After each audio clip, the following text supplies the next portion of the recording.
Hello and welcome to You'll Probably Agree. We're not in the bar today because they're doing a little bit of construction in there, and unless you want to hear a drill the whole time, we opted to hear the sound of the generator in the Laugh Factory humming in the background instead, which is a little less annoying.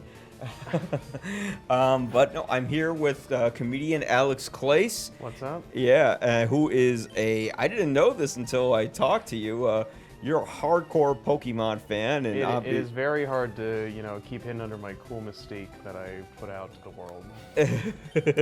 well, anyone can like Pokemon. You don't have to, you don't have to be like insular or anything to like it.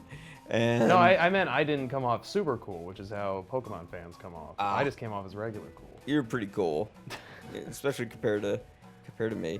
And Come on. so, anyways, we saw Detective Pikachu.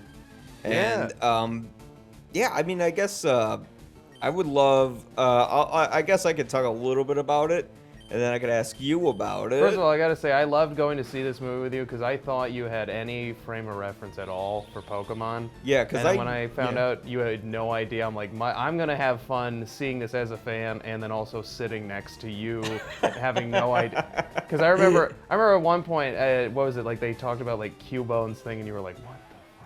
I was. Oh yeah, the guy with the bone. Yeah. No. I actually. So when I saw Detective Pikachu, hang on, we are totally not using an emulator. But anyways, because people are gonna see that. But what I can say is, just to really drive home the fact it's an emulator, we just showed that. But no, as someone who doesn't know anything about Pokemon, I remember seeing the previews to this film, and Oh yeah, what did you know about Pokemon before this? okay, so what I knew about Pokemon was that's a very good question. I was a little kid. And I remember when I was a kid, I think I was like in junior high. I might have been like 12 or 13 at the time. And all of my classmates were playing Pokemon. And I thought it was a cartoon that Nintendo turned into a game. But I guess it was the other way around. And I never got it. I thought, Pokemon was going to be a fad, something that kind of blew over. I forget if it was like a comic book or something, because I remember there was like a comic book about it, and then I know the games came out really soon, and then the show. It's so hard to remember. Yeah. Exactly. But yeah, I got brought in through the show. Right. Okay. Yeah. Well, it's kind of like a toy line. If you see this Netflix show called The Toys That Made Us. Like, usually when someone releases a toy or a product, for instance, there will be sort of like this whole lineup of comic books or television cartoon shows to kind of give you a story on the characters and where they come from. So then when you buy them, you have sort of an emotional investment in them, and you have a reason for wanting to own them. So if you get He-Man, you're going to want to get Skeletor because Skeletor is the enemy of He-Man. So they kind of make the toys off of that. So that's kind of like where Pokemon comes from, where from my limited knowledge and from playing Pokemon Fire Red, which is the remake of the first Pokemon Red, I kind of got the idea. Just a classic. It's like the, Coke's not everyone's favorite soda, but it's like a go-to. Yeah. I played it, and I'm like, okay, so I kind of get the idea, but it doesn't seem like a very story-driven game. So they probably created the cartoon and everything else to give it a story. Yeah, I mean, the cartoon follows the game pretty closely, and then the movie sort of hinted at that, because it's just like all these 10-year-olds, you leave your hometown, and then you just raise Pokemon, and then you're just supposed to, travel around and beat 8 gym leaders, get all your badges, then you beat the Elite Four. Yeah, so there's not really much, it's not like Final Fantasy VII, where there's like a huge emotional arc to an RPG. Yes, most of these stories are aimed at kids, but then sometimes I think it's Black and White that had some pretty serious, had a pretty serious villain that was like, hey, are we enslaving these creatures and making okay, them so then fight. they added like a story a little later. Yeah, but then like I stopped playing Pokemon a few years ago because I stopped playing at the game Sun and Moon, which is where they kind of just made it really for kids. And then I was like 20 at the time, 21, and then I just tried to play it and something had changed. I don't know. There's so many new Pokemon now. Yeah. I grew out of playing the new ones. I'll always come back and like play these classics and everything. Right. But so having not said anything about the movie yet. Well, I think that so what I was gonna say originally was when I played when I saw the preview for Detective Pikachu, not really being a guy who ever gotten a Pokemon, I thought, well, that's really unique. They kind of took this property where maybe there isn't a lot of story to it, and then they kind of were very cleverly able to adapt it to film and put a story in there.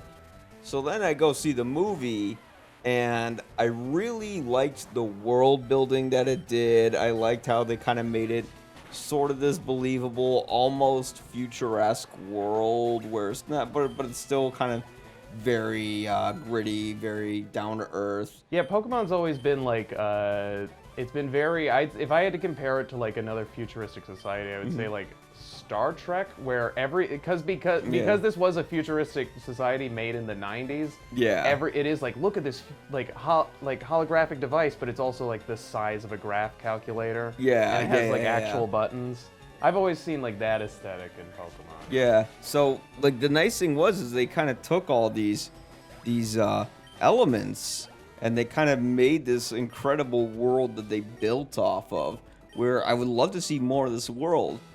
The problem was, and I think we both kind of shared this when we left the movie, was there isn't necessarily the best story to it. It's a lot like the. I'm thinking about this because I'm doing having a video come out soon about the 20th anniversary of the Phantom Menace, where there's much more focus on special effects in this movie than there is on actual story. Honestly, the way I look at it is because when I left the movie, I was very much like, wow, that script had ADD, because it's just like, so and so died. Okay, I'm going to this town. Okay, I'm going here. Okay, I found Detective Pikachu. Okay, we're going to this fighting ring. Okay, we're going here. Like, and then they would have emotional moments where he's like, and my father, I never like lived up to his goals, and it's like, we've never talked about this. We have not like gotten time to like gestate in these characters. I thought he was a little too awkward at first. I ended up liking Justice Smith, the main character. I ended character. up liking Justin Smith a lot. Yeah. Yeah, I thought the actors, and at first when we left, you didn't like him. You were like, oh, he was annoying, and then I didn't. Here's the thing: is I didn't hate it, but I was just like, I had to think back to what I really enjoyed about the movie, and it was like seeing the Pokemon. Yeah. It was just, I think, a lot of it was like I was there with you, so I was also focusing on the script a lot, and the script is like, when you first meet that the what's her name, the reporter, the love interest. When you first meet the love interest reporter, she's the most cartoonish, like, you see, I gotta catch the case. And like in a movie where the other character, like, that would be fine if because Pokemon's hokey. Pokemon's always like, you run into someone in the game, you run into a reporter in the game, they're gonna be like, what's up, I'm on the case, I got the scoops. Yeah, it's very Japanese, where they say that the script in this film, they say exactly what the audience needs to know, although they're already showing it on the screen. But with the other characters, they were at least dialogue. With the other characters, they were at least attempting some like subtlety, like that detective talking to him about his dad. There was some subtlety. The detective Ken Watanabe, who was just cast in the film because we know that it was based off Japanese material, so we just needed like a Japanese guy in there to play Japanese man. I would have, you know what? That would be so funny, an all-American Pokemon movie. Yeah, it almost was. You're not wrong. Yeah. Here's the thing: is like, if they just sort of played up the campiness of Pokemon and were like, oh, everyone's gonna talk like they're a character in Pokemon. Like, you stop right there. I'm a master bug catcher. They're gonna like close their eyes really hard and be like, oh. Like a Japanese no. anime. I wasn't saying a racist thing. I was saying an anime thing. Oh, you found this Pokemon? Yeah. Oh! All right, now that's racist. But the nice thing was is that they kind of played down a lot of campy aspects a lot, and they try to make it as grounded in I wouldn't say reality, but in a tangible atmosphere that you could understand and you could make it relatable, and made you kind of want to invest more in the world. The problem I had with the overall story was that it kind of played all the familiar beats. You know, you have the kid who is estranged from his father. You know, he's got daddy issues, and then he goes out and tries to find out more about his dad, and then, you know, he kind of finds out that his dad's still maybe alive, and he tries to go and discover what's going on with his dad. And then, of course, after that, there's a lot of sequences where the characters have to run from point A to point B in a very fast amount of time, where we don't get to slow down and know much about what their influence is, why they want to do what they do, more about the specificities of Justice Smith's relationship with his father. And when we get to the third act, it's the usual comic book movie, third act, CGI, everyone gets in a battle royale sort of mess. That was cool. I love yeah, I didn't mind entirely. I mean, we had the CEO in it who is played by Bill Nighy, who, of course, I hope I'm saying his name right, turns out to be the, you know, predictable, stereotypical CEO. And then you had his son in the film, who I didn't even get that guy was his son. I was just like, who's this douchey guy with, like, blonde hair that looks like the guy from Miami Vice or whatever that stupid show was that took place in Miami, and CSI. Yeah, he kind of looked like CSI in that movie. I didn't get that he was his son. I liked it. He sort of, you know what? He came off as there is an aesthetic for there are people in the games called gym leaders. Yeah. But Pokemon has, like, similar to where, like, Star Wars doesn't have a defined aesthetic, but if you saw someone or, like, heard a name from Star Wars, like, someone's, like, wearing, like, I don't know. He had an aesthetic of a Pokemon villain. In most games, he really played, like, so... Like, in terms of the look, or...? The look, the way he's acting, his weird goals where he wants to, like, merge, where his, like, a thing to take over the world is to, like, merge with Pokemon. Yeah, honestly, the villain's main goal was to implant their minds in the Pokemon's minds. Do like humans implant their minds and control the Pokemon, and then like, they become the Pokemon. Yeah, but I mean, outside of that, like, despite the script being, you know, very cliched, very predictable, we have to remember this was a script that was written by like 4 people. That was adopted. Oh, really? Yeah, it was written by like 4 guys, and then you had like 3 guys, like 2 of the same guys plus 1 woman, thankfully, you know, who Queen. Yeah, who had, you know, who basically came out with the outline for the story, and it was adapted by this Japanese property that was made by like 6 other people. So there's like a whole committee behind it, you know. So within the committee, within like probably all this cluster mess that you had, that they were able to luckily pull out, I mean, I think at least a script that was competent enough.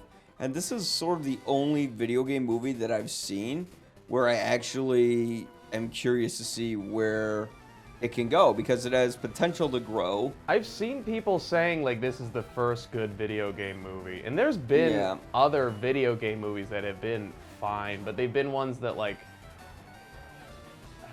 they're just okay. You can sit through it, there's but not that's even it. anything. But there's nothing where you're like, yeah, I would like to see more of that.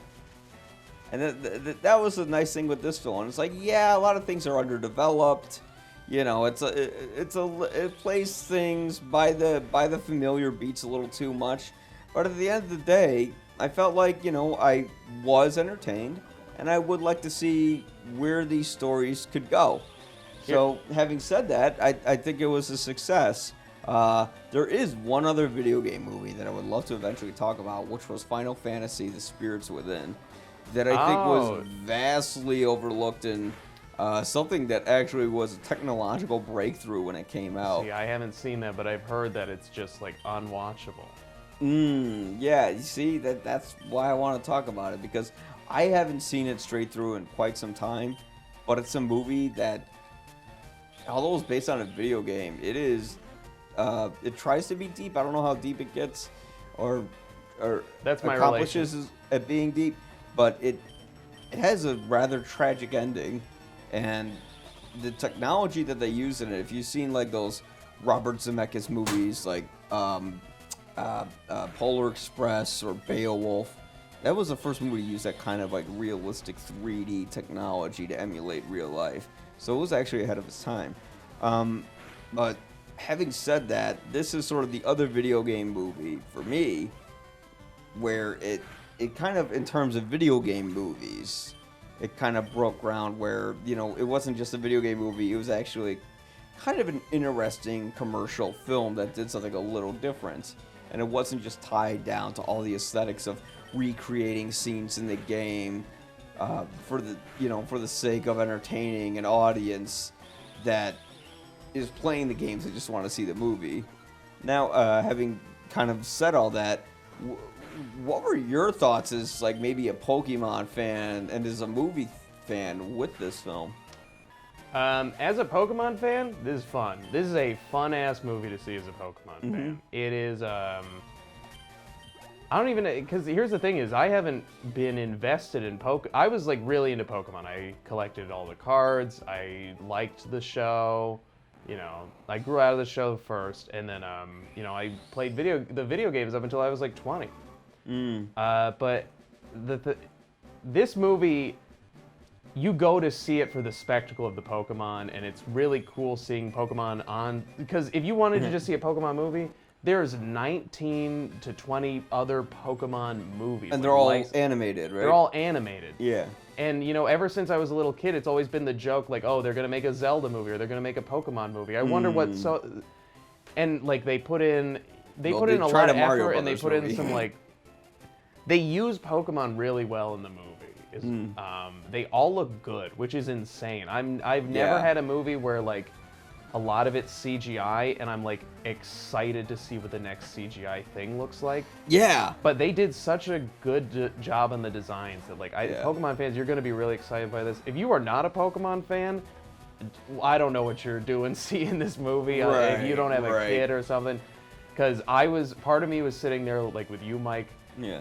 And I was thinking, like, this is pretty funny. I'm going to also, like, look at this from the angle of, like, Mike never having no idea what a Bulbasaur is.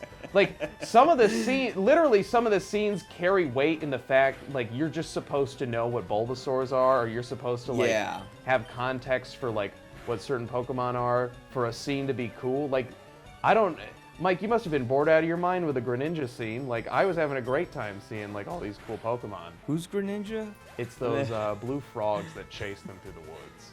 Oh, okay. Yeah, no, well, here's the thing. I kind of like the fact that they didn't try to explain it much.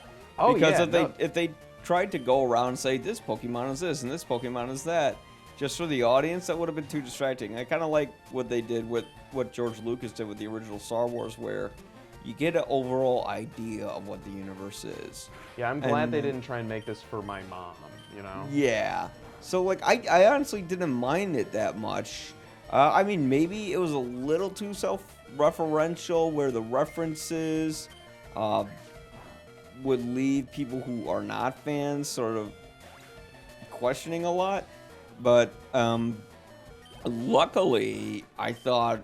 Also, I think if you're not a fan... Yeah. If you have to go see this with your kid or something like that, Ryan Reynolds is a lot of fun. Yeah, like, that's one part I need to add in my written review, actually, is Ryan Reynolds really made that movie sell. He didn't carry it. Yeah. But he made anything boring.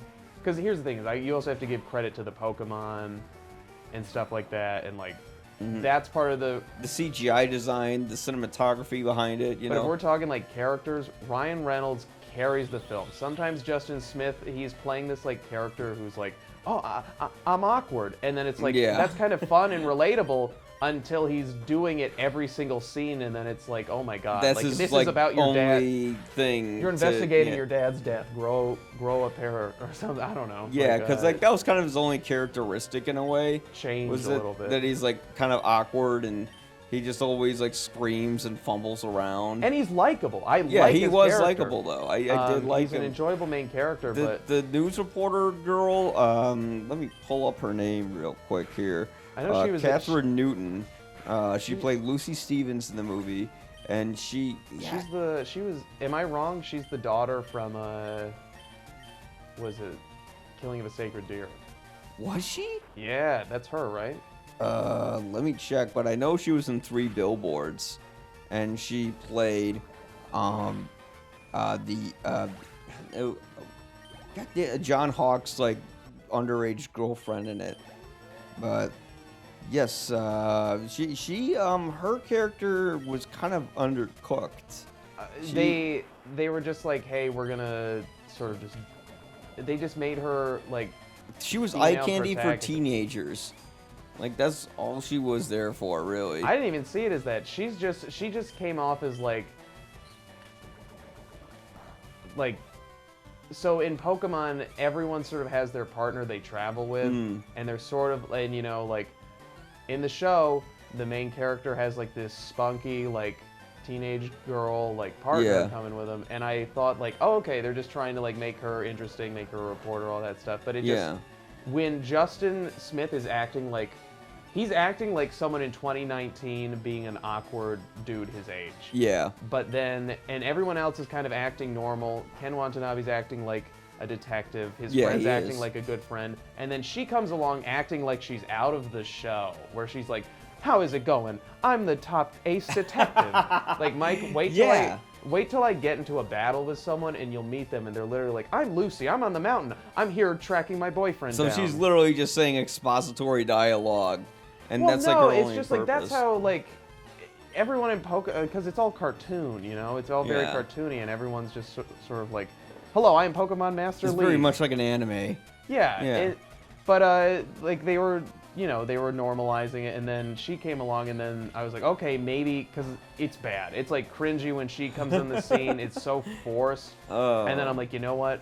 Maybe what they're going for is they're just trying to make you like her in a sense of like, oh, she's like from the show or something. But then it just came off as bad acting throughout the rest, and then she wasn't. It turns out she wasn't doing that, and then she had like the worst line. If there's any moments to cringe in this movie, it's at most of her stuff. Like when they tell her at the end, this was your story, right? Oh, you're gonna be a reporter. Yay! Yeah. All right, sorry, but they're trying to put in that Japanese influence to it, I think, in a way. I didn't really see that. Translates. I think, well, what you're saying with her, that was kind of the Japanese anime influence with her cadence, the way she speaks her dialogue. No, what I'm saying is they didn't overdo it. I think that's what they were going for, is like, but also we have to remember it's a kids movie, and that's also how like half of children's characters are introduced. Or like, what's going on? I'm tough kid. Yeah, I was playing this game for a little bit, and who's like Gary, I guess, is the bad guy in it, or whatever you name him. Oh yeah, that's a perfect example. Gary from the games he's a cartoon, and somehow he acts more of a cartoon than he is. Just like he's like, oh wow, butthead, you stink. Yeah, I hate you, even though we're 10 and we've lived next to each other in a town where we're the only kids we know. Yeah, we're the only kids we know, and we don't get along, and I'm gonna be a prick. But I kind of liked how they put in a little bit of the anime cadence. Like this movie could have been over the top, silly, forgettable film, but it's actually kind of unique. It had this very strange Blade Runner-esque aesthetic to it, like during the night scenes where there's like a lot of Asian influence. It's always kind of dank and dirty in that world, but it's not. You said you got Blade Runner vibes. Yeah, but very subtle Blade Runner vibes, just in terms of the lighting, in terms of the set design at night.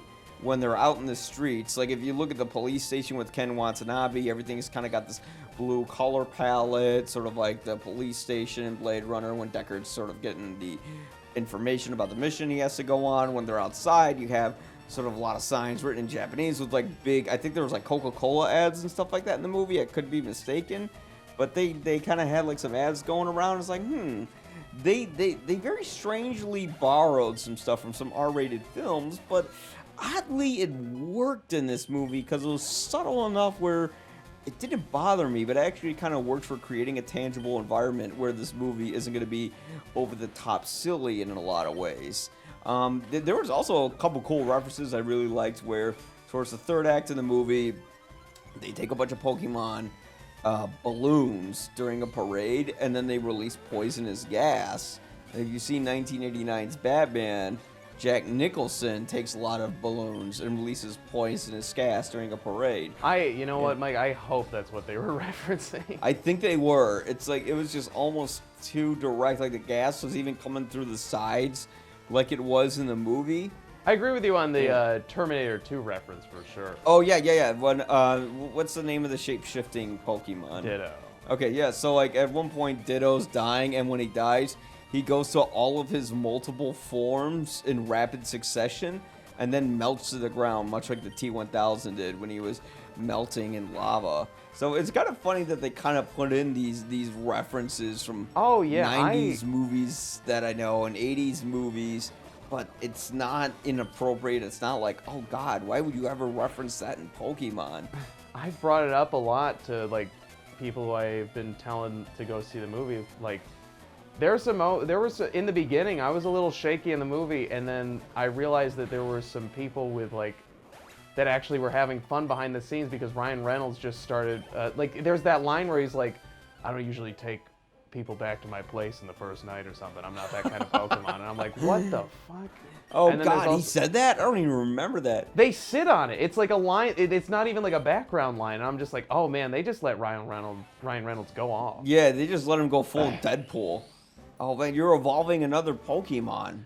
Like, thank God, because how do you get them to evolve? I wasn't paying attention. You just level them up. They just level up and automatically evolve. Yeah. Here's the thing, though. I apologize to anyone that's actually watching this, because I just had a famous fight where in the beginning of these games, it's just you have weak attacks, and then you fight these Pokemon that all they do is just make their defense higher. Yeah.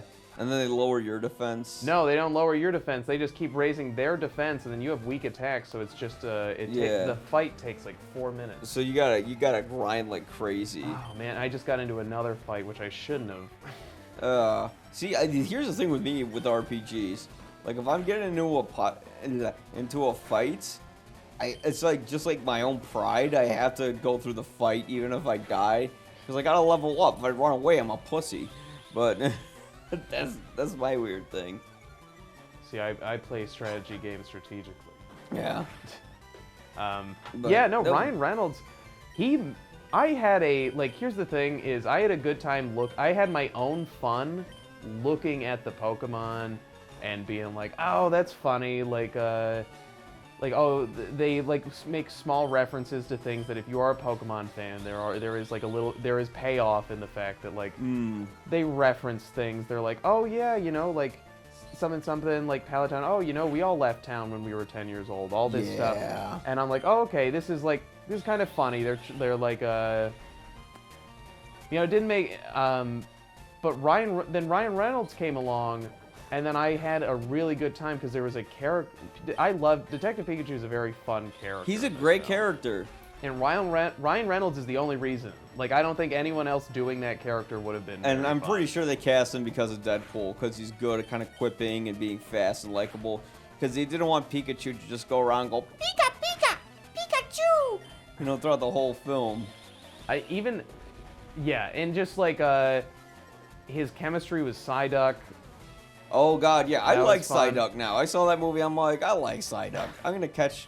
Is Psyduck around my area? I'm gonna pull out the Pokemon Go app on my phone. See, commercialism works, people. Because after this movie, I'm like, I'm gonna re-download Pokemon Go on my phone.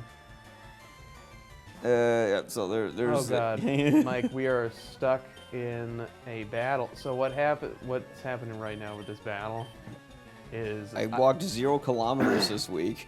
oh, this battle's about to be horrible. There's a raid battle starting near you. What's this shit? Oh, it's the Laugh Factory. It's saying I'm not close enough, but I'm sitting directly in there. Who's this guy? All right, so anyways, I'm getting... Oh, shit! This guy was in the movie that I'm catching. What's this guy? Snubble. Snubble, yeah. Yeah, He's just like... No, here's in the another movie, thing. yeah. Here's another thing. I also, as a Pokemon fan, they pick some... They do some good polls. Like, Yeah. They pick some good... Like, you know, like, Snubble's not everyone's favorite, but it's sometimes when people have nostalgia for Pokemon or, like, trying to advertise things, they go with the original 150. Yeah. And then this movie is just like, no, we're going with the ones that everybody, like, thinks is cool. Like, we're going, like, there were some OG Pokemon that never got any shout-outs. Really? And they're just people walking around with, like, Tricos and stuff, which that reference makes no sense to you. But again, don't see this movie if you're not a Pokemon fan. If you're just casual or you think it's lame, this is not going to convert you. Yeah. But if you are a Pokemon fan, you're going to have a really good... You're going to have a... Not, I don't know if you're going to have a really good time, but you're going to have fun and, like, this is... Yeah. If you're a Pokemon fan like me, like, growing up with the cards, and, you know, you've been a Pokemon fan for so long, you're like, oh, we're just never getting a live-action movie. It would never look good. Yeah. No one would ever take it serious That's enough. what I thought. That's why I really like it, because I'm like, wow, they actually managed to take something that seemed totally unadaptable and made it adaptable. I give this movie so many points for just not being flat-out disappointing. Yeah, like, it could have been an absolute shit show, and it wasn't. Does it mean like it's just, and like, no, it's actually a movie where I want to see more of it. I want to see what they do. I didn't leave wanting more.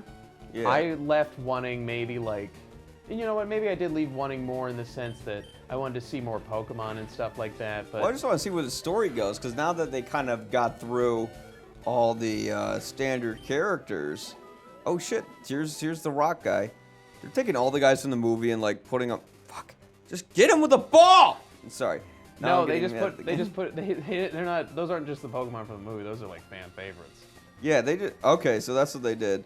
Okay, this time don't escape from the ball. I only have 1 Pokeball left. He's playing Pokemon on his, on my emulator. That's Pokemon Fire Red, the remake of the original Pokemon Red. And I'm playing Pokemon Go on my phone.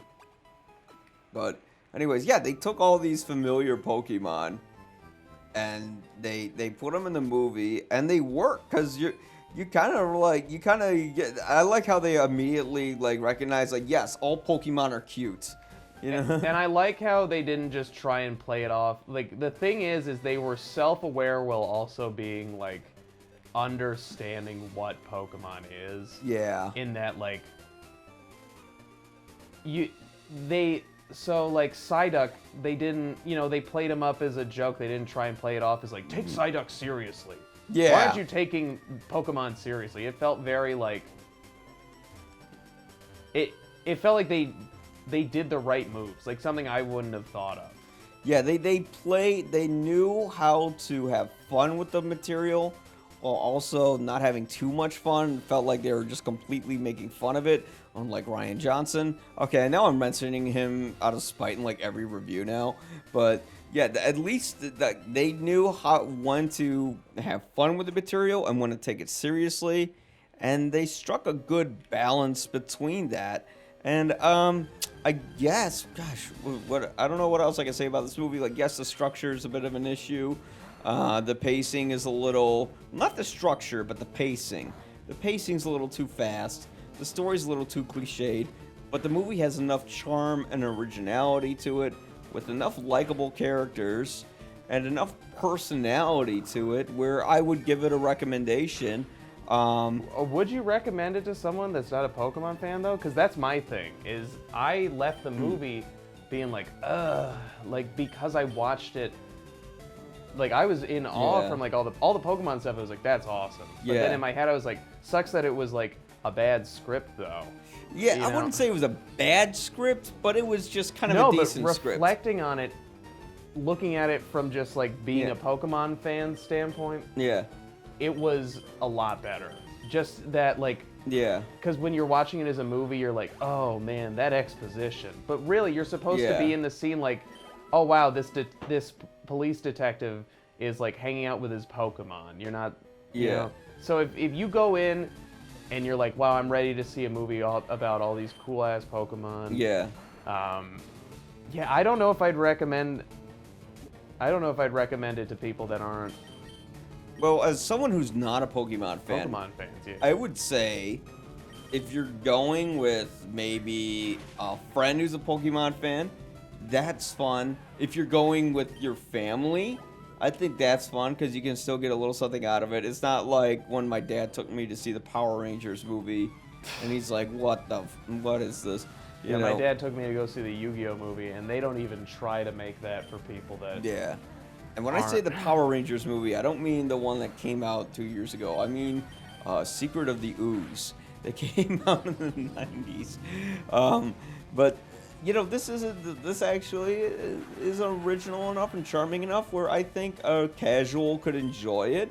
And it makes you a little more curious about Pokemon. Because I wanted to go in with an open mind and not this closed mind I had for a while where I'm like, Pokemon, that looks dumb. Because that trailer interested me enough, and then I saw the movie, and, you know, it held my interest. It wasn't as good as the trailer. The trailer's amazing.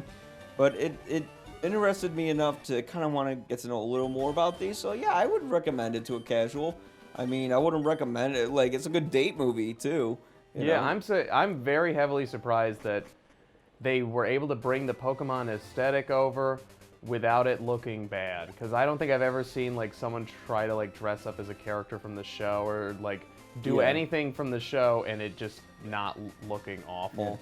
So would you recommend this movie to only Pokemon fans or to casuals, or don't let my opinion influence you? No, I would say if you don't like Pokemon, I don't know what you're doing seeing this movie. If you just need like, if you're like, man, I just need to go see a movie, maybe play a game before you go in. I don't know, but like for fans, this is cool. This is what we've been waiting for. It's not Citizen Kane, but it is we've wanted. Like, what more do you want as a Pokemon fan? Just like seeing all your Pokemon, you know, in live action, actually looking good, being in like doesn't look like Sonic the Hedgehog. Yeah, they showed the preview to that movie before Pokemon, which is so weird because now they're changing the design of the character, and I'm just like, well, this is interesting. I was hoping it wasn't a bad sign. Well, it's like the nice thing with this Pokemon movie is it doesn't feel like the Yogi Bear movie or the Chipmunks movie, where you have actors in live action talking to these cartoons that make no sense. And one thing is, it's not only the CGI that makes it work, but it's the cinematography. And if you have that cinematography, it's going to match your environment, your production design, and your cinematography. I was very surprised that, like, this movie felt... I think I've used this word a lot, but it felt like it had some cool style to it. Mm-hmm. Like, they took the Pokemon sort of style of, like, weird 90s future... Yeah. And they modernized it in a way where, like, I feel like someone who's not a Pokemon fan could digest it. Yeah, you know? Exactly. Like, you see it, you're like, oh, okay, like, I kind of get how this world works. You know, I get how these guys... It doesn't seem like, oh, here's an actor, and now he's talking to this CGI abomination that shouldn't even be there. And this is the main character of the movie, you know? It doesn't feel like they're just squeezing in, like, Garfield or something like that in live action, where you're going, what the fuck is this doing here? Yeah, the only thing is like, with Pokemon, you're always seeing these, like, flat pictures, and then it's like, oh, I didn't even think about the fact that a mouse Pokemon probably would have fur. Just seeing them with, like, fur and teeth and detail. Not human teeth, like Sonic. I don't know. It's a little. It was a little cool to me. I thought it was fine. You know, people online all the time. It's a huge thing to be like, look I realistically drew this Pokemon. So you know. Yeah, they kind of brought the Pokemon to life in an aesthetic that worked. They knew who this movie was for. Yes, they did. Yeah, and I think hopefully by, now that they kind of established the world that they're trying to make and the style they're going with, the next script maybe won't need so many people involved, where they can really hone in on something a little more concise and something a little more interesting. So, yeah, I give Pokemon, Pikachu Detective Pokemon a soft 3 out of 4. It almost turned into 2.5, but I'm happy with the way it turned out. How many stars would you give it? I would give it a 2.5, 3. I'm around there. I'm around the same. Yeah. I hope, you know what? I'll say this. I hope more video game movies do that, where they're just like, screw it. This Mortal Kombat movie's not for moms. This is gonna be for the, maybe not Mortal Kombat. I don't know how many Mortal Kombat fans are out there, but I'd say there's like, I'd say a fourth of the world likes Pokemon. Yeah.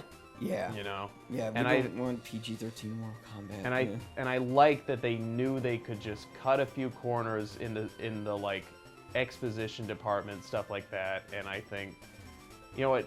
I'm glad they went balls out with their Pokemon movie. Yeah. Yeah. So, and they made it a little edgy. You know, Ryan Reynolds is in it. He's the. I don't think we praised Ryan Reynolds enough in this review. He really does make the movie work. You know, and if Ryan Reynolds didn't work, if Pokemon's voice didn't work, if it seemed out of place, it wouldn't have worked the way it did. But luckily, he brought that Deadpool sort of persona in there. And who's voicing Sonic again? Some guy. It was someone.